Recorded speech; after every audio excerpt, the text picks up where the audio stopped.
gagnent des adeptes, mais les adeptes se font de plus en plus remarquer Ouais. parce que c'est de plus en plus difficile de nier la réalité.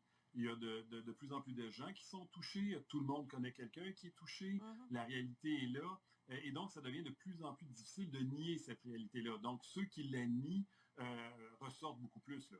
Ouais.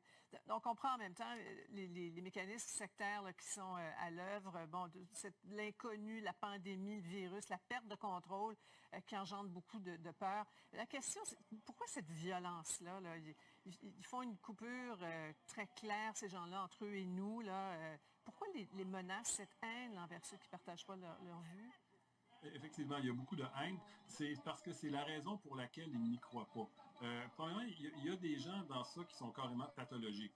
Il y a 1% de la population qui a un trouble délirant, qui peut prendre différentes formes. Mais c'est sûr que ce 1%-là va être drainé dans le phénomène là, des négationnistes de la COVID. C'est évident. Donc, il y a des gens pour qui c'est carrément une pathologie. Ça va être irréductible par la logique. Quoi qu'on fasse, ils vont toujours avoir une explication. C'est des comédiens, c'est ci, c'est ça.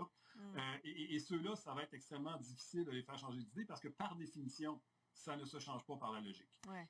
Et c'est couplé à d'autres délires qui fait que cette volonté-là, d'après eux, de faire croire qu'il y a un virus, c'est pour d'autres fins. C'est justement pour nous Nous contrôler, contrôler.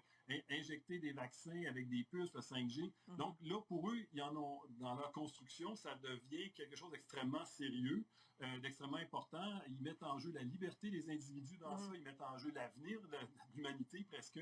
Donc l'enjeu est proportionnel à l'agressivité qu'ils vont Ouais. avoir. Et donc, on a l'impression que c'est un peu la tempête parfaite avec ce qui se passe aux États-Unis, la pandémie, le confinement, le couvre-feu, Trump qui s'en va.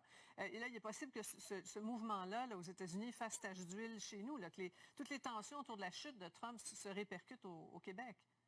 Absolument. Il y a des gens, effectivement, il n'y a pas juste des gens délirants dans ça, il y a aussi des gens narcissiques qui vont se placer au-dessus de la mêlée. Ces Mhm. gens-là comprennent mieux, connaissent mieux.